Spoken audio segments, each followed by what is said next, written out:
Lomachenko shakes his head at Pacquiao fight.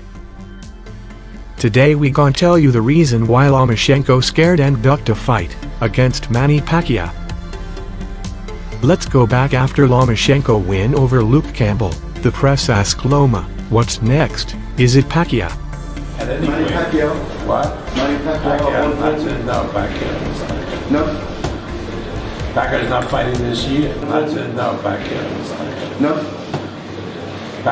Then Loma manager Edis Klimas said, Manny Pacquiao fights 147. Come on, right? Why are you not calling it Triple G or Canelo Triple G? Canelo, a lot of money to fight Canelo. Why are you running? Why are you running?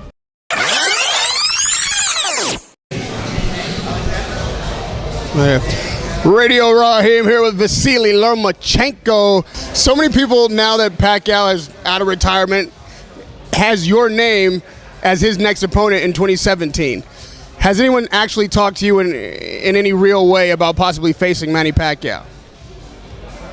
If this fight 135, if will be this fight 135 weight category, I'm ready. 135, I'm ready. Can you still make 135 if you had to for a fight against a guy like Lomachenko? Yeah, I can still make 135. There was a definite passing of the torch 10 years ago when Manny Pacquiao beat Oscar De La Hoya, and it seems like boxing kind of needs that passing of the torch. This is the next guy. Is that a reason for why you would want a Pacquiao fight in the fall, with both of you guys getting victories at your next fight? Себя здесь. Говорить дальше о Пакьяо с боем, пока это я не вижу смысла. It's a very hard question. First of all, 140-pound division, it's not my division. Right now, it's the first bout I'm going to be fighting at the 135. I don't know how I'm going to feel at 135. It's not my weight. My real weight, 130 pounds. I feel very good, very well at 130 pounds. But because I wanted to make a history, so I moved up in a one weight class, and I don't know how I'm going to be feeling at the 135. And right now, it doesn't make any sense for us to talk about a Pacquiao fight, which is probably, should be like 140 pounder. So it doesn't make any sense. We have no issue if Lomachenko ducked the fight with Pacquiao, but the issue we have is a cocky statement that doesn't belong to reality, and without any action to back it up. Do you see yourself possibly step in the ring against Manny Pacquiao? Do you think he beats Adrian Broner? I explain you. I don't want to be a man who make your name on an old legend. Of course, Mayweather. Let's stop here. Pacquiao fight at 147. Isn't that weird?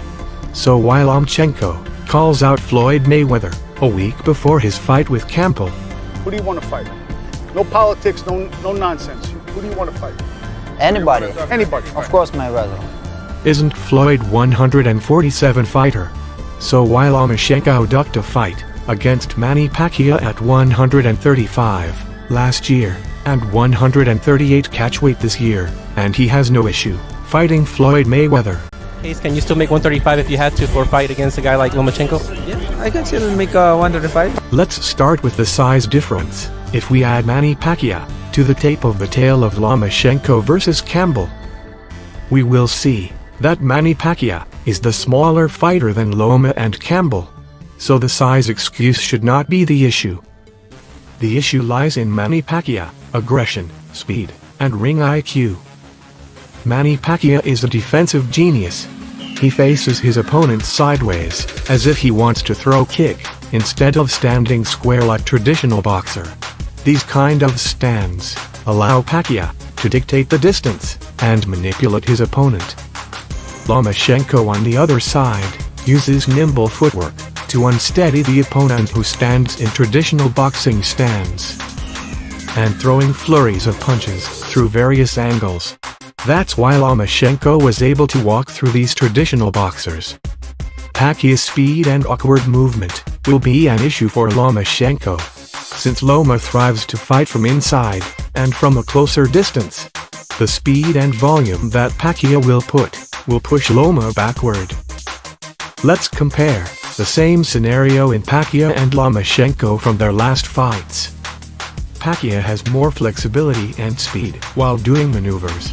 He jumps from side to side while delivering shots which make his opponent confused. Loma is known for pressuring forwards, but what is unique about Pacquiao is that he can attack while he moves backward from various awkward angles. If Loma tried to push Pacquiao to the rope to corner him, he have to expect a spring attack in fast pace and various angles. Lomachenko matrix mind allow him to move in calculated movements. On the other side, Pacquiao always on attack mode every second of the fight, even if he loses his position. Pacquiao tense movements in and out keep his opponent guessing what's next, which put them on edge of the cliff throughout the fight. Loma normally changes level with head movement. This is effective with taller guys, but with a shorter fighter like Pacquiao, he will be getting direct short shots to head. If Lomachenko tries to get low to close distance, he has to expect devastating uppercuts, which Manny generate from his calf, and continuously attack from various angles. The fight against Luke Campbell shows vulnerability in the way Lomachenko adjusts.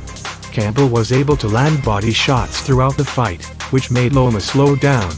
The question will be, what if Pacquiao lands one of his powerful body shots?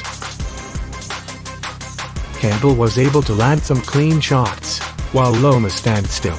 In similar scenario, the shot will be 3 or 4 shots, while Pacquiao pushing forward. Definite that Lomachenko is a Hall of Famer, beside Manny Pacquiao, but what separates them is the legacy. Pacquiao's legacy is undeniable, since he is the only 8-division world champion in history. Pacquiao fought more caliber, dangerous and bigger world champions throughout of his career. After all, Manny Pacquiao's legacy continues.